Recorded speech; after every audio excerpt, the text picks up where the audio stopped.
Brought to you by TechnoSpark 20 series smartphones.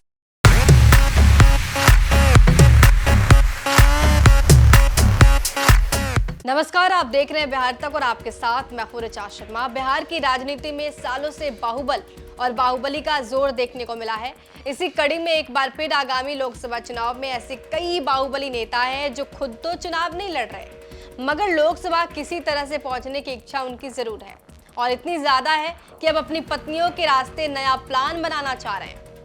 Lok Sabha चुनाव में ऐसे कई बाहुबली नेता हैं जिन्होंने अपनी पत्नी को पार्टी का टिकट दिलवा दिया है और उन्हीं के रास्ते वो लोकसभा पहुंचना चाह रहे हैं। चुनावी समर में ये दिखाने की कोशिश हो रही है कि इन बाहुबली नेताओं की पत्नी चुनावी मैदान में है, मगर असल में चुनाव वो खुद ही लड़ रहे हैं। पहला नाम है लवली आनंद का। पूर्व सांसद लवली आनंद बाहुबली नेता आनंद मोहन की पत्नी है, जिन्हें इस बार शिवहर लोकसभा से जनता दल यूनाइटेड ने अपना प्रत्याशी बनाया है। आनंद मोहन खुद 1996 और 1998 में शिवहर लोकसभा सीट से सांसद चुने गए थे। आनंद मोहन पिछले साल अप्रैल में जेल से रिहा हुए, जब नीतीश कुमार सरकार ने जेल नियमावली में कुछ बदलाव किए थे, जिसके बाद उनकी रिहाई संभव हो पाई थी। आनंद मोहन 1994 में गोपालगंज डीएम जी कृष्णैया की हत्या के आरोप में 16 साल जेल की सजा काटने के बाद जेल से रिहा हुए थे। आनंद मोहन खुद चुनाव नहीं लड़ सकते हैं, इसी कारण से उन्होंने अपनी पत्नी लवली आनंद को जनता दल यूनाइटेड का टिकट दिलवा दिया। 2019 में लवली आनंद ने आरजेडी के टिकट पर लोकसभा चुनाव लड़ा था, मगर वो हार गई थी। इस बार ठीक चुनाव से पहले लवली आनंद ने आरजेडी को छोड़कर जनता दल यूनाइटेड में शामिल हो गई और शिवहर से चुनाव लड़ रही हैं।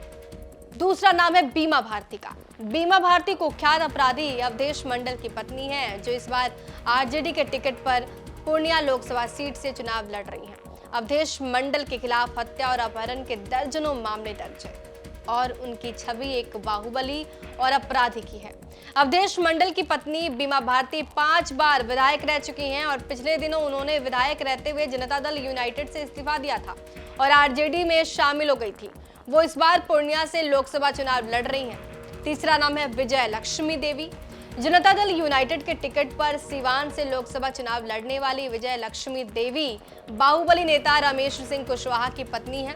रमेश सिंह कुशवाहा का ताल्लुक सीपीआई एमएल से हो रहा है और शिवजी दुबे हत्याकांड के मुख्य आरोपी भी हैं और जेल भी जा चुके हैं। रमेश सिंह कुशवाहा खुद पूर्व विधायक हैं। इस बार लोकसभा चुनाव में रमेश सिंह कुशवाहा ने अपनी पत्नी विजय लक्ष्मी देवी को जनता दल यूनाइटेड का टिकट दिलवा दिया और वो चुनावी मैदान में उतरी हैं। सिवान लोकसभा सीट से इस वक्त कविता सिंह जनता दल यूनाइटेड की सांसद है, जो खुद बाहुबली नेता अजय सिंह की पत्नी है। नीतीश कुमार ने इस बार उनका टिकट काटकर विजय लक्ष्मी देवी को सिवान से उम्मीदवार बनाया है। जो अगला नाम है वो है अनीता कुमारी का। 2024 में लोकसभा चुनाव में अनीता कुमारी आरजेडी के टिकट पर मुंगेर से चुनाव लड़ रही हैं। अनीता कुमारी नवादा के बाहुबली और आपराधिक छवि के नेता अशोक महतो की पत्नी है। 2023 में अशोक महतो 17 साल जेल काटने के बाद जेल से रिहा हुए थे। 2001 के नवादा जेल ब्रेक कांड में अशोक महतो 17 सालों से जेल में बंद थे और पिछले साल ही वो रिहा हुए।